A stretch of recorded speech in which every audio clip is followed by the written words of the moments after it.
두 주 전에 미주 연회를 마치고 아틀란타에 있는 마르틴 루터 킹 주니어 목사님 기념관을 방문했습니다. 기념관이라고 이렇게 멋있게 되어 있는 건 전혀 아니고요. 사람들도 별로 없고요. 그곳에는 마르틴 루터 킹 목사님의 생가와 기념교회와 무덤 등이 있었습니다.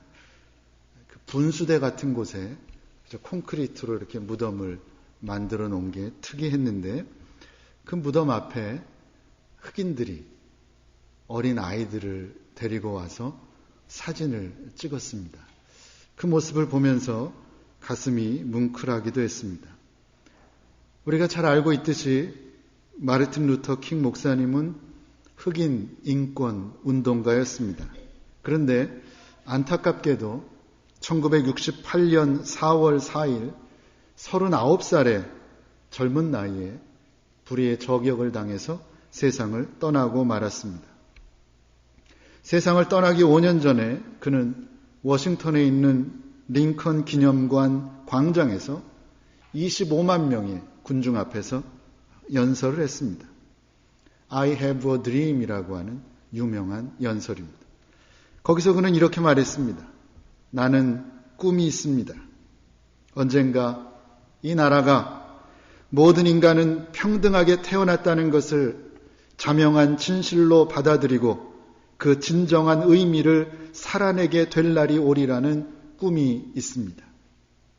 나는 꿈이 있습니다.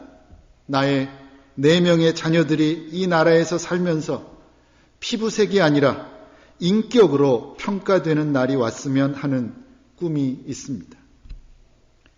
그때가 1963년입니다. 지금으로부터 50년도 지나지 않았습니다. 그런데 그 시절 미국에서는 흑인은 백인과 화장실도 같이 사용할 수 없던 시대입니다. 당시 사진을 보면 공중 화장실에 문이 3개가 있습니다. Man, Woman, Colored 그렇게 써 있습니다. 남자, 여자, 흑인. 흑인은 사람도 아니었습니다. 어디를 가도 백인 전용 공간이 있습니다. 운동도 백인들만 볼 수 있습니다. 흑인들은 개와 함께 있어야 했습니다. 그러니 흑인은 사람이 아니었습니다. 개와 동급이었습니다. 어떤 면에서는 개보다도 못했습니다. 그런 시절입니다. 그런 시절에 마르틴 루터 킹 목사님은 피부 색깔이 아닌 인격으로 평가되는 날이 오리라는 꿈을 꾸었습니다. 가능한 꿈입니까? 현실적으로는 전혀 불가능한 꿈입니다. 개와 동급으로 취급되는 흑인들이 어떻게 백인들과 동등한 권리를 누릴 수가 있습니까?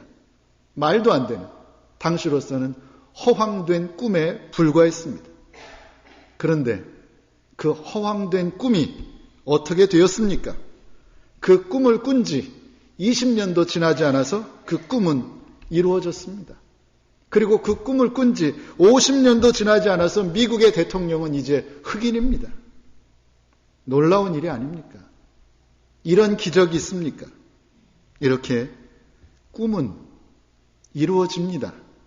다만 그 꿈을 이루기 위한 땀과 눈물과 희생이 요청되는 것입니다. 그 꿈을 이루기 위해 수없이 많은 흑인들이 죽었으며 그 꿈을 이루기 위해 죽은 사람보다도 훨씬 더 많은 숫자의 흑인들이 고통과 눈물과 희생을 감내했다는 사실을 기억해야 합니다. 꿈은 결코 그냥 이루어지지 않는다는 말씀입니다. 저는 지난 10년 동안 이 자리에 서서 설교를 했습니다. 설교한 것만 모아놓은 것만 해도 바인더가 이만큼입니다. 꿈을 선포한 것입니다.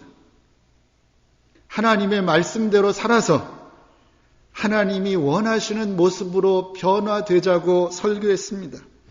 하나님이 거룩하신 것처럼 우리도 거룩해지자고, 하나님이 온전하신 것처럼 우리도 온전해지자고 했습니다. 그래서 우리의 주님이신 그리스도에게까지 자라가자고 했습니다. 그 꿈을 외치고 또 외치고 또 외쳤습니다. 어떻습니까? 지금 우리 안에 그 꿈이 이루어졌습니까? 우리 안에 그리스도의 거룩함이 있습니까? 그리스도의 온전함이 있습니까? 아직은 안 됐지만 그래도 지금 내 안에, 우리 안에 그 꿈이 이루어져 가고 있기는 한 것입니까? 어떻게 하면 그리스도인으로서 우리의 꿈이 이루어질 수 있을까요? 어떻게 하면 꿈이 꿈으로 끝나는 안타까운 일이 벌어지지 않고 그리스도에게까지 자라고 싶은 우리의 꿈을 이룰 수 있는 것입니까? 역시 땀과 눈물과 희생입니다. 하나님의 말씀대로 살기 위해 땀 흘려야 하고, 하나님의 말씀대로 살기 위해 눈물 흘려야 하고, 하나님의 말씀대로 살기 위해 매사에 내가 희생해야 합니다. 그렇게 살아서, 힘들지만 그렇게 살아서 하나님이 우리에게 주신 그 꿈을 이루어낼 수 있는 저와 여러분들 되시기를 바랍니다. 자, 오늘은 좀 다른 면에서 그 꿈을 이루는 방법을 생각해 보려고 합니다. 어떻게 해야 그리스도인으로서, 세상 사람으로서가 아니라 그리스도인으로서 하나님이 우리 안에 심어주신 그 아름다운 꿈들을 우리가 이룰 수 있습니까? 신앙의 기본기를 잘 닦아야 한다라는 생각이 들었습니다. 의외로 우리 모두는 신앙의 기본기가 약한 것 같습니다. 그리고 신앙의 기본기가 약하기 때문에 신앙의 성숙도 그리 더딘 것이 아니겠는가 하는 생각을 합니다. 그런 면에서 이제부터 우리 모두가 어린아이와 같은 겸손한 마음으로 신앙생활과 교회생활의 기본을 배웠으면 합니다.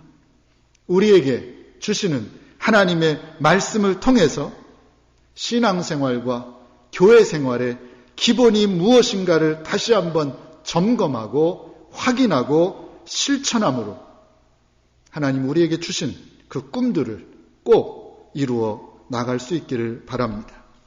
오늘은 그 기본 중에서도 기본인 교회 안에서의 마음가짐과 예배에 임하는 태도에 대해서 생각해 보려고 합니다.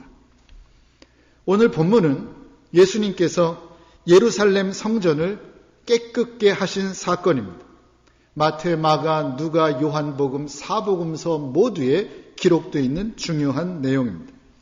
본문의 예수님은 평소와는 아주 다른 모습을 보이십니다.